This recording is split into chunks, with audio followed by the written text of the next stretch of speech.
प्यारे विद्यार्थियों, साथियों, आज हम बात करेंगे दबाव समूहों का मूल्यांकन, अर्थात दबाव समूहों के क्या गुण हैं और क्या दोष हैं, या दबाव समूह के पक्ष और विपक्ष में तर्क, जो कि एग्जाम में किसी न किसी रूप में प्रश्न अवश्य ही पूछा जाता है। तो सर्वप्रथम प्राणों से भी प्यारे विद्यार्थियों, आप हमारे YouTube चैनल को सब्सक्राइब अवश्य कीजिएगा। आशा करता हूँ आपने सब्सक्राइब कर दिया होगा। Thank you very much. तो आज किसकी बात करेंगे हम? दबाव समूहों का मूल्यांकन या इसके गुण और दोष, मतलब दबाव समूह के पक्ष और विपक्ष में तर्क की बात करेंगे। तो सर्वप्रथम आप ध्यान दें, वास्तव में आधुनिक समय में सभी प्रकार की राज्य व्यवस्थाओं में किसी न किसी रूप में दबाव समूह मौजूद होते हैं। सभी प्रकार की राज्य व्यवस्थाएं मीन्स लोकतांत्रिक राज्य व्यवस्थाएं, साम्यवादी राज्य व्यवस्थाएं, विकासशील देशों की राज्य व्यवस्थाएं। परंतु वास्तविक रूप में लोकतांत्रिक राज्य व्यवस्थाओं के अंतर्गत दबाव समूह एक अनिवार्य अंग के रूप में स्वीकार किया जाता है। क्या कह रहा हूँ? लोकतांत्रिक राज्य व्यवस्थाओं में दबाव समूह एक अनिवार्य अंग के रूप में स्वीकार किया जाता है। इसी आधार पर हम इसके गुण और दोष की बातें बतलाएंगे।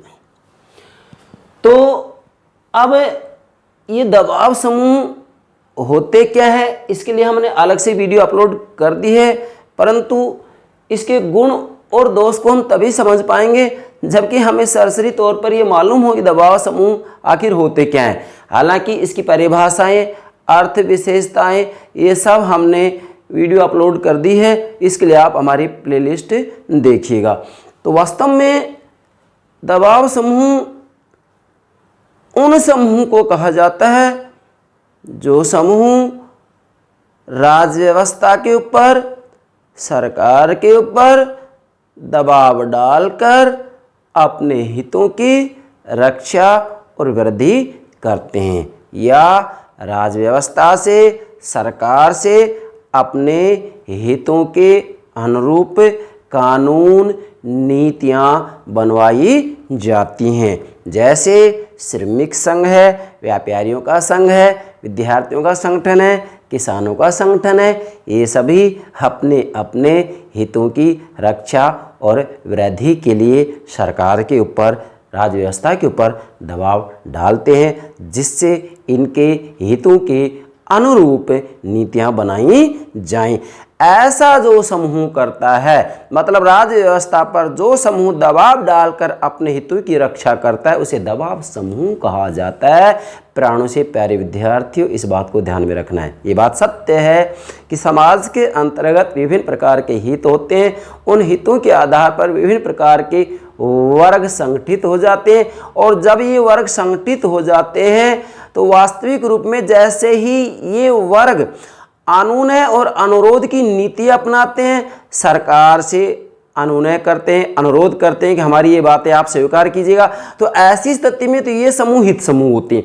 मगर जैसे ही ये समूह दबाव की नीति अपनाते हैं तो ये हित समूह ही दबाव समूह बन जाते हैं। मेरे प्यारे विद्यार्थी, ये बात आपको ध्यान में रखनी। इसका मतलब दो बातें, हित समूह और दबाव समूह। तो हित समूह क्या होता है? समाज में विभिन्न प्रकार के हित होते हैं, उन हितों के आधार पर विभिन्न प्रकार के वर्ग बन जाते हैं। अब ये जब सरकार से अपनी बात अनुनय अनुरोध से मनवा लेते हैं तो वो हित समूह कहलाते हैं। लेकिन जैसे ही ये हित समूह ही दबाव की नीति अपनाने लग जाते हैं, अर्थात सरकार से अपने हितों की रक्षा के लिए, अपने हितों के अनुरूप कानून बनवाने के लिए सरकार पर दबाव डालते हैं, तो वास्तविक रूप में ये हित समूह क्या बन जाते हैं? दबाव समूह बन जाते हैं। ये बात आपको ध्यान में रखनी है। अब इसके आधार पर हम इसके गुण और दोष की बातें करेंगे। तो मैं मेरे प्यारे विद्यार्थियों को इसके गुण और दोष ये दोनों ही बातें डायग्राम के माध्यम से समझाऊंगा। इसमें मैंने इसके गुण के लिए 4 बिंदु तैयार किए हैं। चौथे बिंदु के अंतर्गत हमने आपके लिए 6 बिंदु तैयार किए हैं। इधर दबाव समूह के दोष के अंतर्गत हमने आपके लिए 7 बिंदु तैयार किए हैं। इसके लिए भी हम डायग्राम के आधार पर समझाने का प्रयास करेंगे। तो चलिए सबसे पहले लेते हैं दबाव समूह के गुण। अब इस दबाव समूह के गुणों को हम समझें कि भाई इसके पक्ष में विद्वानों ने क्या तर्क दिए हैं, इसके क्या फायदे हैं। ये बात सत्य है कि लोकतांत्रिक राज्य व्यवस्थाओं के अंतर्गत दबाव समूह को एक अनिवार्य अंग के रूप में स्वीकार किया जाता है। ये बात आपको ध्यान में रखनी है। ये बात भी सत्य है कि सर्वसत्ताधिकारवादी राज्य व्यवस्थाओं के अंतर्गत दबाव समूह को उतनी खुली छूट नहीं होती है जितनी कि लोकतांत्रिक राज्य व्यवस्थाओं में होती है। मैं तो ये कहूँगा कि सर्वसत्ताधिकारवादी राज्य व्यवस्थाओं में, तानाशाही राज्य व्यवस्थाओं के अंतर्गत दबाव समूह को किसी भी रूप में पनपने का अवसर ही नहीं दिया जाता है। क्योंकि वहाँ पर विरोध को स्वीकार नहीं किया जाता है। तो इसके गुण की बात करें तो किस आधार पर समझेंगे इस बात को हम ध्यान दें। अब ये सारे बिंदु इसके आधार पर समझ सकते हैं आप मेरे प्राण से प्यारे विद्यार्थी। इसको भी आप तैयार करेंगे डायग्राम, मुझे पूरा विश्वास है। इस तरीके से आप संपूर्ण विश्व के अंतर्गत जिस भी देश में मीन्स लोकतांत्रिक राज्य व्यवस्था वाले देशों में तो दबाव समूह प्रकट रूप में होते हैं, सरकार के द्वारा इन्हें मान्यता दी जाती है। तो इसके आधार पर आप संपूर्ण विश्व की राज्य व्यवस्थाओं के अंतर्गत दबाव समूहों के क्या गुण हैं या विद्वान ने इसके पक्ष में क्या तर्क दिए हैं, इस डायग्राम के आधार पर आप समझ सकते हैं। ठीक है, तो यहाँ नोट करेंगे राजनीतिक व्यवस्था, पॉलिटिकल सिस्टम। ठीक है, संकुचित रूप में इसको कहेंगे हम सरकार, क्योंकि सरकार से ही तो अपनी बातें मनवाएंगे दबाव समूह। इधर लेंगे हम हित समूह, हित समूह, और इधर लेंगे हम दबाव समूह। ठीक है भाई। अब देखो मैंने आपको कहा था ना कि समाज में विभिन्न प्रकार के हित होते हैं, उन सभी का प्रतिनिधित्व और राजनीतिक दल कर नहीं सकते हैं। तो ऐसी स्थिति में समाज में हितों के आधार पर विभिन्न प्रकार के वर्ग बन जाते हैं। मगर ये जो वर्ग होते हैं वास्तविक रूप में सरकार से अपनी बात कैसे मनवाते हैं, अनुनय अनुरोध करते हैं। लेकिन जैसे ही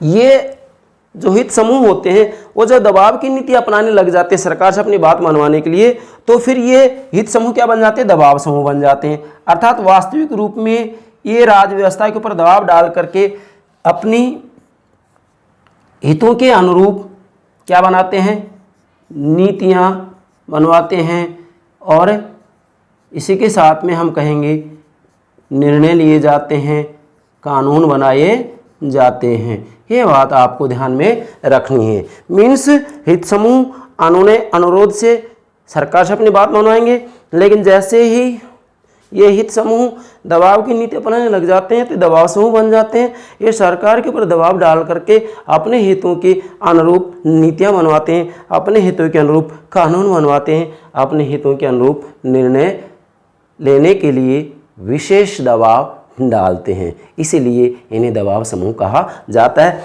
अब इसके आधार पर इसके सारे गुणों को हम आसानी से समझ सकते हैं, हमें कोई प्रॉब्लम आएगी ही नहीं। चलिए दबाव समूह के गुण की बात करते हैं। तो इसका पहला गुण क्या आएगा, विभिन्न वर्गों की संगठित अभिव्यक्ति। विभिन्न वर्गों की संगठित अभिव्यक्ति, इसका मतलब क्या है देखो, समाज में विभिन्न प्रकार के हित होते हैं, उन हितों के आधार पर विभिन्न प्रकार के वर्ग बन जाते हैं।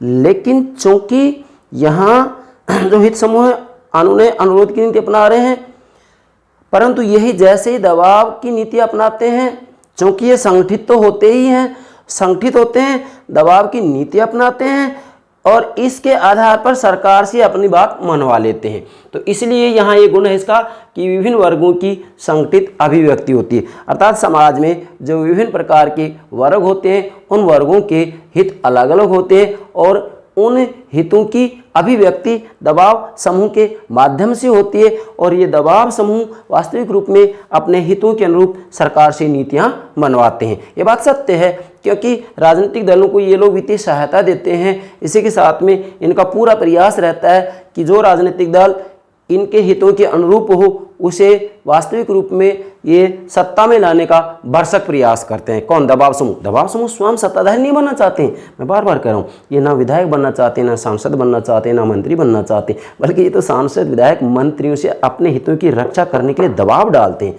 इनके हितों की रक्षा हो इसके लिए ये चाहेंगे कि वास्तविक रूप में जो सरकार बने उस सरकार के अंतर्गत इनके मनपसंद के व्यक्ति चुनाव जीत करके आएँ, ये प्रयास जरूर रहेगा। इसलिए सत्ता से बाहर रहेंगे, सत्ता से बाहर रहते हुए पूरी पॉलिटिकल सिस्टम को सरकार के ऊपर ही दबाव डालेंगे जिससे कि इनके हितों के अनुरूप कानून बनाए जा सके। इसलिए पहला गुण होगा विभिन्न वर्गों की संगठित अभिव्यक्ति होती है, किसके माध्यम से? दबाव समूह के माध्यम से। आपके सामने ये बात। दूसरा इसका गुण होगा वर्गीय हित में तालमेल बैठाना। अब ध्यान देंगे, वर्गीय हित में तालमेल बैठाना, इसका मतलब क्या होगा? अब जैसे मान लीजिएगा ये दबाव समूह है और इसमें हमने एक एग्जाम्पल लिया श्रमिक संघ का। किसका? श्रमिक संघ का एग्जाम्पल ले रहे हैं, नोट कीजिएगा। किसका ले रहे हैं एग्जाम्पल हम?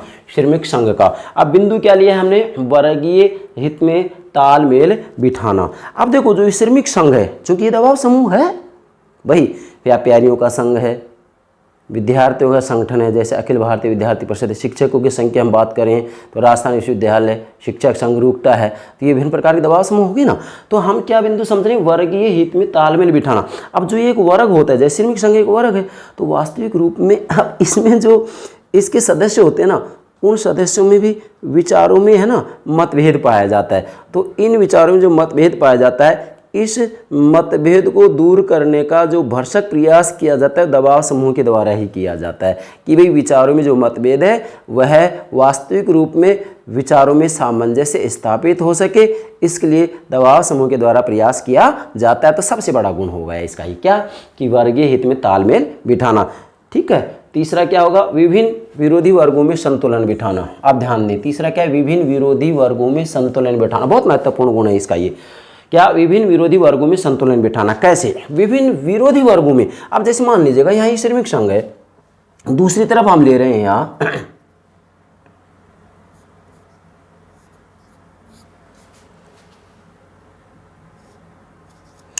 मील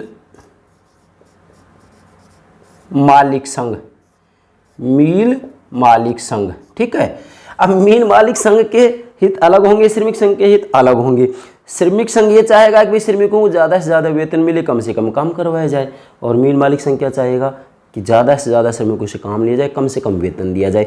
अब जो ये वास्तविक रूप में दबाव समूह होता है वो ये प्रयास करेगा, क्या प्रयास करेगा?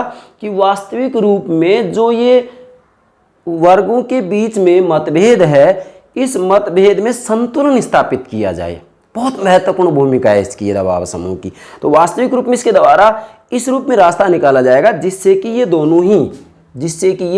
दोनों ही सहमत हों कि भी ठीक है, आप हमारी ये बात मानिएगा, श्रमिक संघ कहेंगे, मील मालिक कहेंगे आप हमारी ये बात स्वीकार कीजिएगा, दोनों में समझौता हो जाएगा। ये कब संभव होगा? जबकि दबाव समूह होंगे। और दबाव समूह संभव कब होंगे? जबकि वहाँ वास्तविक रूप में सरकार के द्वारा उन्हें स्वीकृति दी जाएगी, लोकतंत्र का अंग माना जाएगा, और लोकतांत्रिक राज्य व्यवस्था में ऐसा माना भी जाता है। तो इसलिए इसका तीसरा गुण होगा। चौथा गुण क्या है भाई?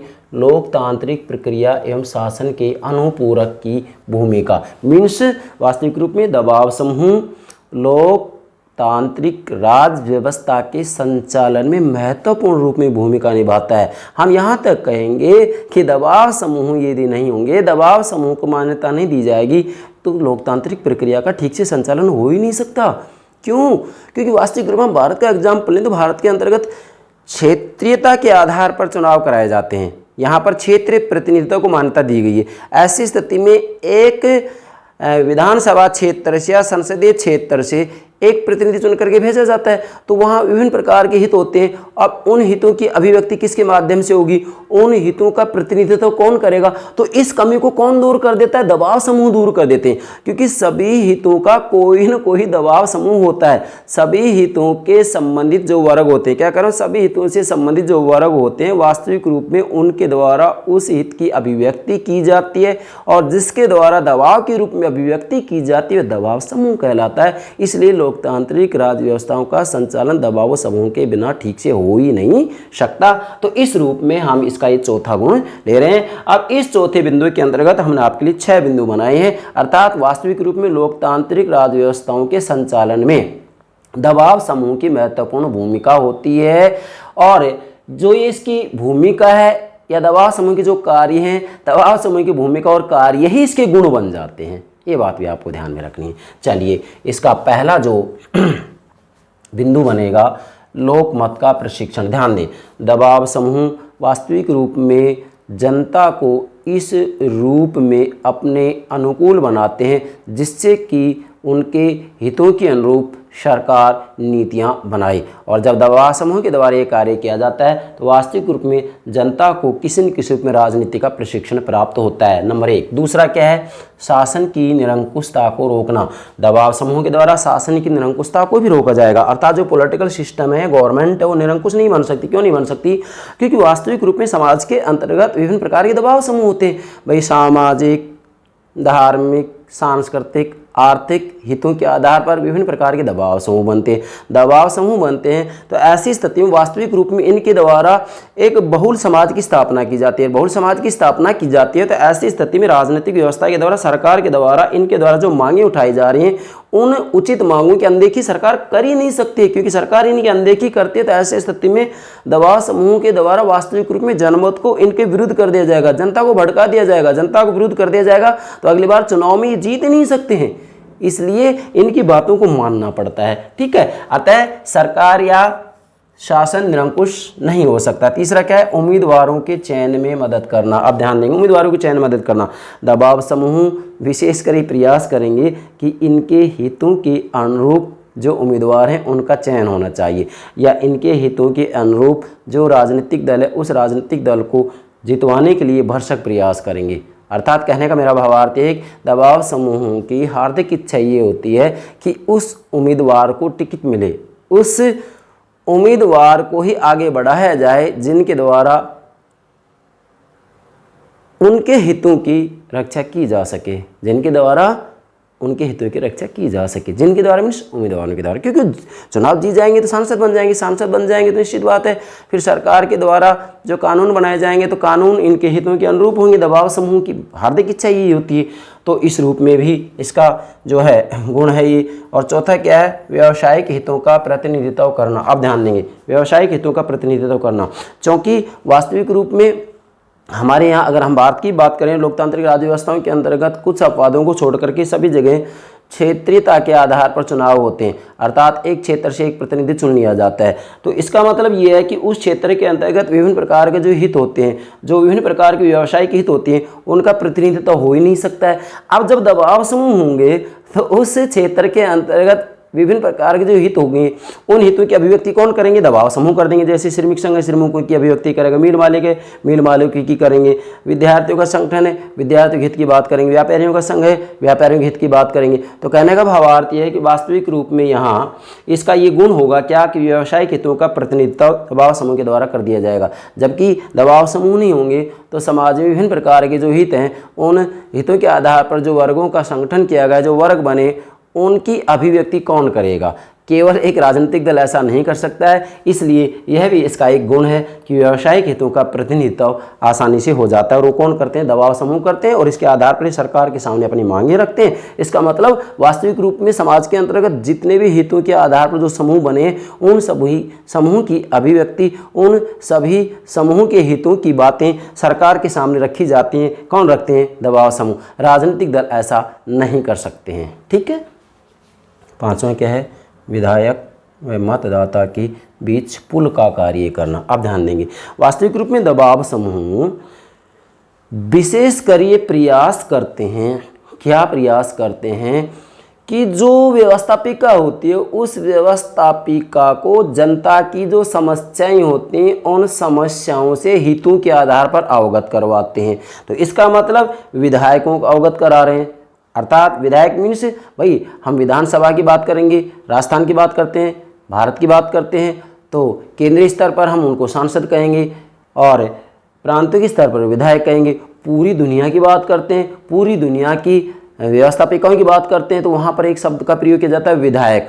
तो यहाँ वास्तविक रूप हम इसी रूप में इसको ले रहे हैं, अर्थात पूरी दुनिया में चाहे किसी भी देश के अंतर्गत विधायक को कोई भी नाम दिया जाए, लेकिन राजनीति विज्ञान की शब्दावली में कानून निर्माता को विधायक कहा जाता है। तो वास्तविक रूप में दबाव समूह विधायक और मतदाता के बीच में पुल का काम करते हैं। ठीक है, ये बात भी आपको ध्यान में रखनी है। और छठा है तथ्य व आंकड़े एकत्रित करना। दबाव समूह के द्वारा विशेषकर वास्तविक रूप में जो जनता की मूल समस्याएं होती हैं, उन समस्याओं को तथ्यों के आधार पर सरकार के सामने रखते हैं और सरकारें उसके आधार पर अपनी नीतियां बनाती हैं। तो इस रूप में भी दबाव समूह का ये गुण है, या दबाव समूह के पक्ष में तर्क है। क्या? तथ्य आंकड़े एकत्रित करना। तो इस डायग्राम के आधार पर आप इसको आसानी से समझ सकते हैं, ये इसके गुण हो गए। ठीक है भाई, अब इधर आइए, दबाव समूह के दोष।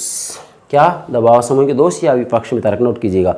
दबाव समूह के दोष या विपक्ष में तर्क। ठीक है, अब इसको भी हम एक डायग्राम के माध्यम से आसानी से समझा सकते हैं। ध्यान दें मेरे प्राणों से भी प्यारे विद्यार्थियों, आप इसके आधार पर आसानी से इसके दोषों को समझ सकते हैं। हमारा मूल प्रयास यही है कि सभी बातों को हम इस रूप में समझाएंगे कि आपको इधर उधर भटकने की कोई आवश्यकता नहीं होगी। चलिए, इधर भी हम लेंगे हित समूह, इधर लेंगे दबाव समूह। प्राणों से प्यारे विद्यार्थी ध्यान देंगे, इधर लेंगे राजनीतिक व्यवस्था। ठीक है, संकुचित रूप में इसको सरकार कहेंगे। ठीक है, अच्छा, और इधर लेंगे हम अंतर्राष्ट्रीय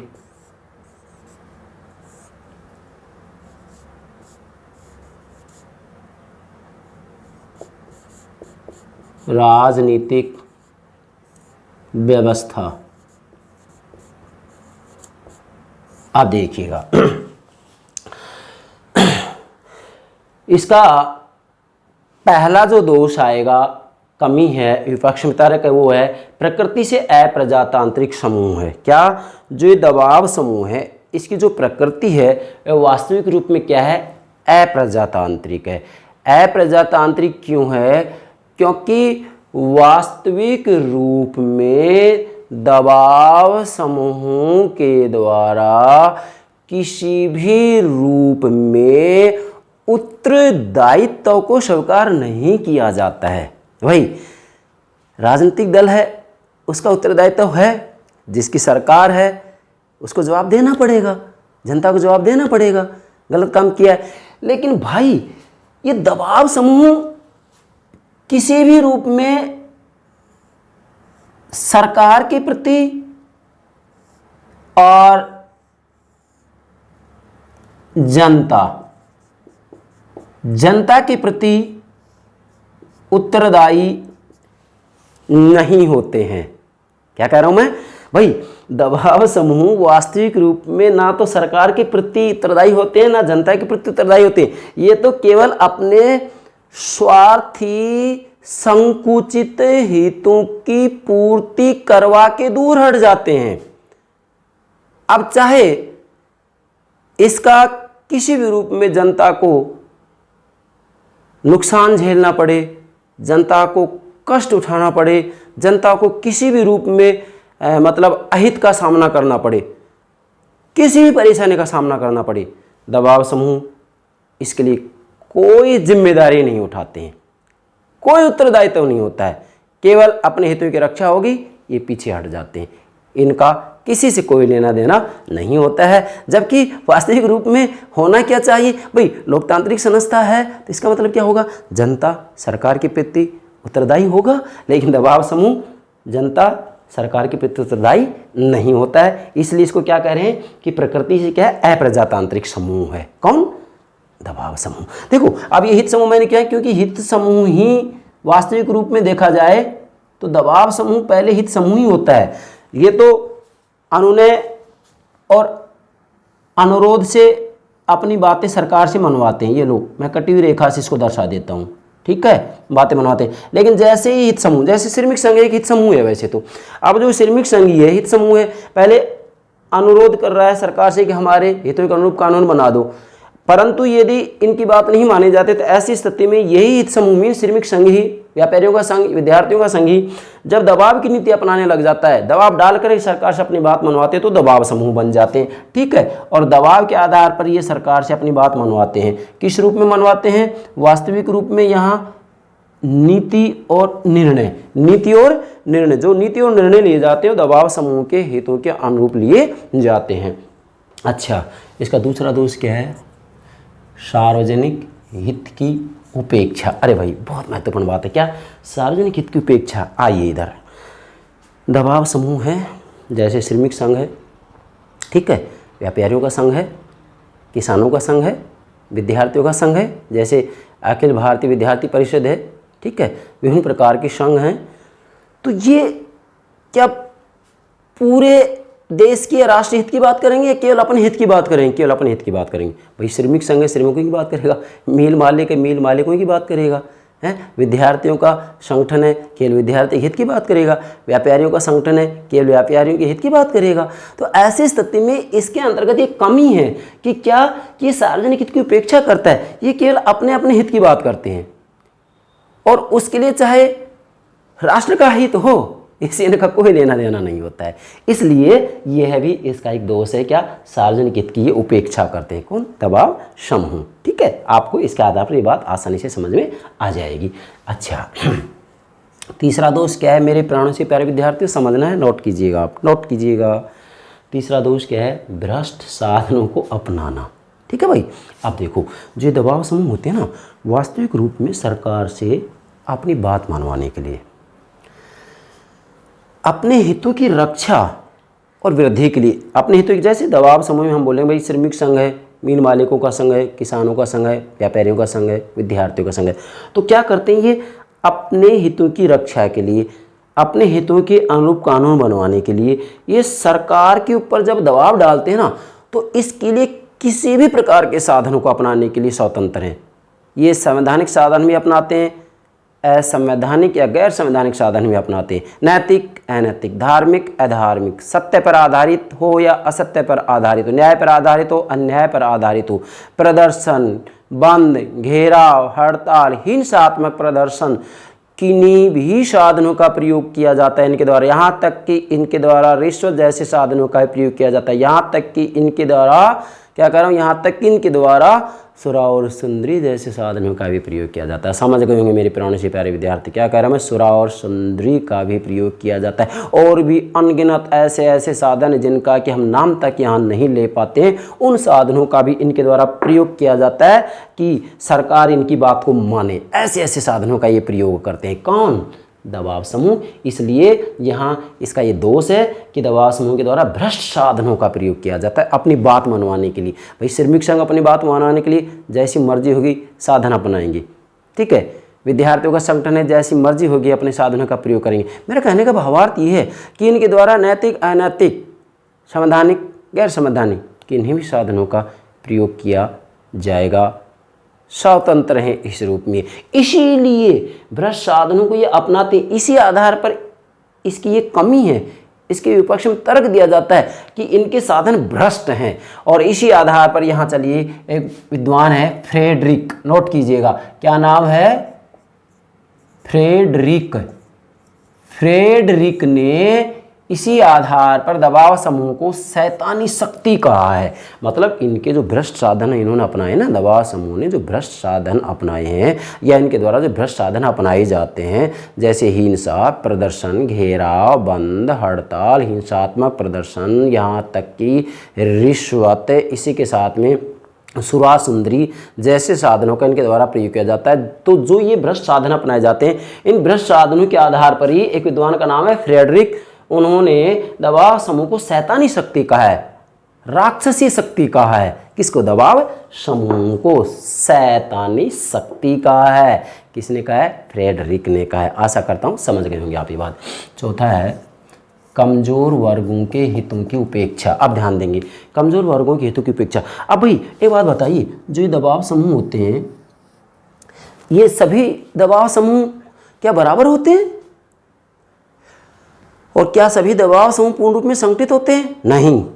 कुछ दबाव समूह पूर्ण रूप में संगठित होते हैं, मजबूत होते हैं, शक्तिशाली होते हैं। कुछ दबाव समूह वास्तविक रूप में असंगठित होते हैं, शक्तिहीन होते हैं। जैसे मैं आपको बताऊं कि ईंट भट्टे पर कार्य करने वाले जो मजदूर होते हैं उनका कोई संगठन नहीं होता है। तो ईंट भट्टे के जो मालिक होते हैं उनके द्वारा इन मजदूरों का जी भर के शोषण किया जाता है, क्योंकि उनका कोई संगठित समूह है ही नहीं। इसी प्रकार से अन्यत्र भी आप देखिएगा, वहाँ पर भी वास्तविक रूप में उनका कोई संगठित समूह नहीं होता है, और जिनका संगठित समूह नहीं होता है उनका विशेषकर शोषण किया ही जाता है। मैं आपको कहना चाहता हूँ इस मामले के अंतर्गत विशेषकर आप चाहे शैक्षणिक जगत की बात कीजिएगा, शैक्षणिक जगत के अंतर्गत भी वास्तविक रूप में, चूँकि प्राइवेट शिक्षकों का अपना संगठन चाहे हो, लेकिन वह संगठन कितना शक्तिहीन है, यहाँ तक कि सरकारें भी उनकी बातों की अनदेखी करती हैं, उनकी बातों को नहीं सुना जाता है। जबकि सरकारी क्षेत्र के अंतर्गत जो शिक्षक होते हैं उनकी बातों को सुना जाता है, माना जाता है, जबकि निजी क्षेत्र के अंतर्गत जो होते हैं उनकी बातों को अनदेखी की जाती है। अतः इस आधार पर कहा जाता है कि वास्तविक रूप में जो कमज़ोर वर्ग होते हैं उनके हितों की उपेक्षा होती है। तो दबाव समूह में भी वास्तविक रूप में कुछ दबाव समूह ऐसे होते हैं जो कि कमज़ोर होते हैं, असंगठित होते हैं, तो वास्तविक रूप में उनके हितों की उपेक्षा होती है, सरकारें उनकी बातों को नहीं मानती हैं। तो ये भी इसका दोष है। चलिए, इसके बाद में पांचवा आ रहा है इसका राष्ट्रीय चरित्र को कमज़ोर करना। ध्यान दें, राष्ट्रीय चरित्र को कमज़ोर करना। अब ये राष्ट्रीय चरित्र को कमज़ोर कैसे करेंगे दबाव समूह? सीधी सी बात है, दबाव समूह भ्रष्ट साधना अपनाएंगे, बंद, घेराव, हड़ताल, प्रदर्शन, हिंसात्मक प्रदर्शन, रिश्वत और सुरासुंदरी जैसे साधनों का प्रयोग करते हैं। मैं कहूँगा कि इनके द्वारा नैतिक, अनैतिक, धार्मिक, अधार्मिक सब साधनों का प्रयोग किया जाता है दबाव समूह के द्वारा। जब सब साधनों के द्वारा ये अपने हितों की पूर्ति करवाते हैं, जब सब साधनों के द्वारा ये अपने हितों की पूर्ति करवाते हैं, तो ऐसी स्थिति में वास्तविक रूप में राष्ट्रीय चरित्र कमज़ोर होगा। क्यों होगा? क्योंकि उस राष्ट्र की जनता ये देखेगी कि वास्तव में जब ऐसे साधनों के आधार पर अपनी बातें मनवाई जा सकती हैं, तो फिर वास्तविक रूप में क्यों ना हम भी इन्हीं अनैतिक साधनों का प्रयोग करें जिससे कि हमारी बातें मानी जाएं। अर्थात वास्तविक रूप में जब दबाव समूह भ्रष्ट साधनों का प्रयोग करते हैं तो जनता के चरित्र पर इसका प्रभाव पड़ता है कि जब ये स्वामी इन साधनों के द्वारा सरकार से अपनी बात मनवा लेते हैं, तो फिर हमें भी अपने स्वार्थों की तरफ ध्यान देना चाहिए, राष्ट्रीय हित की तरफ ध्यान नहीं देना चाहिए। इसलिए दबाव समूह वास्तविक रूप में राष्ट्रीय चरित्र को भी कमज़ोर करते हैं। ये बात भी आपको ध्यान में रखनी। राष्ट्रीय चरित्र कमज़ोर इसलिए करते हैं क्योंकि वास्तविक रूप में दबाव समूह भ्रष्ट साधनों को अपनाते हैं। मैंने अभी आपको कहा है ना कि इनके द्वारा सुरा और सुंदरी जैसे साधनों का प्रयोग किया जाता है। तो भाई देखिएगा, ध्यान दीजिएगा, वास्तविक रूप में चरित्र के ऊपर प्रभाव पड़ेगा ही पड़ेगा कि भाई इन साधनों का प्रयोग यदि कर लिया जाए तो सरकार से अपनी बात मनवाई जा सकती है। तो कहने का मेरा भावार्थ ये है कि राष्ट्रीय चरित्र को भी ये कमज़ोर करते हैं। कौन? प्रेशर ग्रुप दबाव समूह। छठा क्या है भाई? राष्ट्रीय एकता में बाधक। अब ध्यान दें, दबाव समूह राष्ट्रीय एकता में बाधक होते हैं। कैसे होते हैं? वास्तविक रूप में एक दबाव समूह थोड़ी ना होता है, विभिन्न हितों से संबंधित विभिन्न वर्ग होते हैं, उसके आधार पर विभिन्न प्रकार के दबाव समूह बनते हैं और ये सभी दबाव समूह वास्तविक रूप में अपने अपने हित की बात करते हैं, अपने अपने हित की बात करते हैं। तो इन दबाव समूह आपस में संघर्ष होता है, दबाव समूह में आपस में संघर्ष होता है। तो ऐसी स्थिति में राष्ट्रीय एकता में बाधा पहुंचती है, राष्ट्र की एकता को नुकसान होता है, राष्ट्र की एकता स्थापित नहीं की जा सकती है क्योंकि ये अपने हितों को लेकर के आपस में संघर्ष करते रहते हैं। अतः कहा जा सकता है कि दबाव समूह का ये दोष है। क्या दोष है? कि राष्ट्रीय एकता में ये बाधक हैं। ठीक है, मैंने आपको बताया विभिन्न प्रकार के जो दबाव समूह होते हैं आपस में अपने हितों की रक्षा के लिए संघर्ष करते हैं। तो फिर क्या हो जाता है ऐसी स्थिति में? राष्ट्र की एकता नहीं रह पाती है और राष्ट्र की एकता नहीं रह पाती है तो फिर आप बताइए वो राष्ट्र शक्तिशाली होगा, शक्तिहीन होगा? थोड़ा दिक्कत अवश्य आएगी। अच्छा, आप देखिएगा सातवां है अंतिम, अंतर्राष्ट्रीय सद्भाव के विरुद्ध है। ध्यान दें, दबाव समूह अंतर्राष्ट्रीय सद्भाव के विरुद्ध है। क्यों?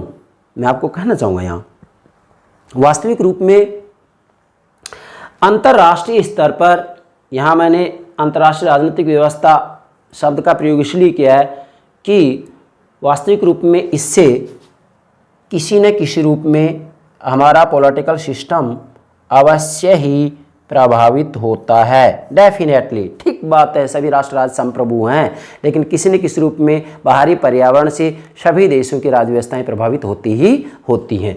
ठीक है, अब देखिएगा अंतर्राष्ट्रीय सद्भाव के विरुद्ध जो ये दबाव समूह अंतर्राष्ट्रीय सद्भाव के विरुद्ध क्यों हैं, आप देखिएगा आधुनिक समय में जो विकसित राष्ट्र राज्य हैं उनके जो दबाव समूह होते हैं वो विकासशील देशों के ऊपर इस रूप में दबाव डालते हैं, इस रूप में अपनी बात मनवाते हैं जिससे कि उनका आर्थिक शोषण हो सके, जिससे कि उनका आर्थिक शोषण हो सके।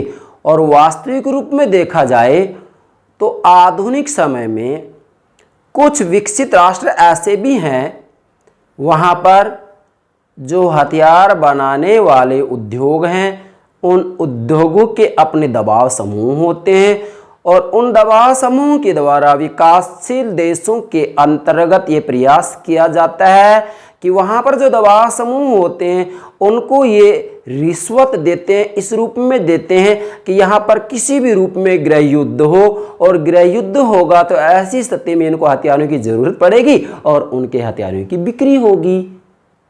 ऐसी स्थिति में उनकी आर्थिक स्थिति मजबूत होगी और जो विकासशील राष्ट्र राज्य हैं जिनको हथियार दिया जा रहा है उनकी आर्थिक स्थिति कमज़ोर होती चली जाएगी। तो इस रूप में भी दबाव समूहों का ये दोष उभर कर सामने आता है जिससे कि अंतर्राष्ट्रीय सद्भावना विकसित नहीं हो सकती है, अंतर्राष्ट्रीय स्तर पर सद्भावना विकसित नहीं हो सकती है। क्यों? क्योंकि सभी किसी न किसी रूप में अपने स्वार्थों की पूर्ति के लिए जो विकासशील राष्ट्र राज्य हैं वहाँ इस तरह या इस रूप में वातावरण तैयार किया जाता है जिससे कि उनको आर्थिक दृष्टि से मजबूती मिले, आर्थिक दृष्टि से वो धन को एकत्रित कर पाएं और जो विकासशील राष्ट्र राज्य है उनको आर्थिक दृष्टि से नुकसान पहुंचे। अतः अंत में कहा जा सकता है कि अंतर्राष्ट्रीय सद्भावना के ये विरुद्ध हैं कौन? दबाव समूह। और अंत में मैं मेरे प्यारे विद्यार्थियों को दबाव समूह के गुण और दोष के बाद में इसका निष्कर्ष लेते हैं कि क्या निष्कर्ष निकला इसके गुण और दोष के आधार पर। नोट कीजिएगा तीसरा पार्ट है इसका निष्कर्ष। भाई पहला पार्ट में होगा इसके गुण, दूसरे में होगा इस दोष और तीसरे में क्या लेंगे इसके निष्कर्ष।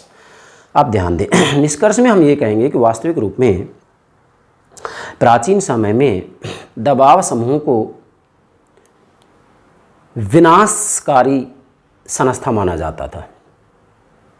किसी भी रूप में दबाव समूह को स्वीकार नहीं किया जाता था, परंतु आधुनिक समय में लोकतांत्रिक राज्य व्यवस्थाओं के अंतर्गत दबाव समूहों को एक अनिवार्य अंग के रूप में स्वीकार किया जाता है। अर्थात लोकतांत्रिक राज्य व्यवस्थाओं के संचालन के लिए दबाव समूह को अनिवार्य माना जाता है। यहाँ तक कहा जाता है कि वास्तविक रूप में दबाव समूह की जो भूमिका होती है वह सकारात्मक होती है, हमेशा ही नकारात्मक नहीं होती है। दबाव समूह की भूमिका इस रूप में सकारात्मक होती है कि समाज के अंतर्गत विभिन्न प्रकार के जो हित होते हैं उन हितों की अभिव्यक्ति दबाव समूह के द्वारा ही सरकार के सामने प्रस्तुत की जाती है और सरकारें इसी के आधार पर अपनी नीतियां तय करती हैं। इसी के साथ में वास्तविक रूप में दबाव समूह राजनीतिक व्यवस्था के अंतर्गत जो निर्णय निर्माण की प्रक्रिया होती है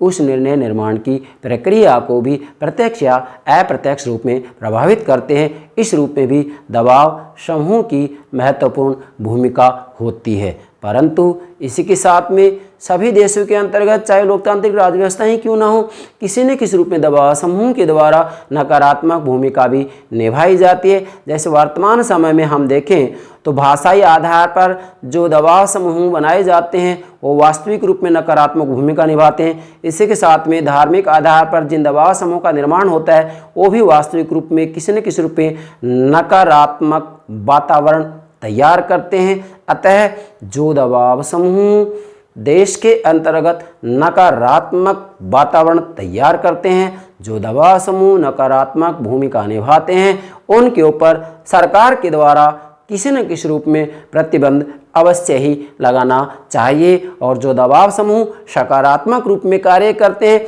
वास्तविक रूप में जिनके द्वारा देश को किसी भी रूप में कोई हानि नहीं हो रही है, उन दबाव समूहों के ऊपर किसी प्रकार का कोई नियंत्रण नहीं होना चाहिए, बल्कि वास्तविक रूप में उन दबाव समूहों को सरकार के द्वारा किसी न किसी रूप में छूट, सुविधाएं, वित्तीय सहायता भी दी जानी चाहिए। अतः अंत में मैं ये कहना चाहूँगा कि दबाव समूह के निष्कर्ष के आधार पर एक विद्वान हैं माइनर वीनर, लिखेंगे माइनर वीनर कह रहे हैं कि लोकतंत्र के आवश्यक साधन कहा है इसको। क्या दबाव समूह क्या कहा है? लोकतंत्र के आवश्यक साधन। आपसे एग्जाम पूछा जा सकता है कि लोकतंत्र के आवश्यक साधन दबाव समूह को किसने कहा है?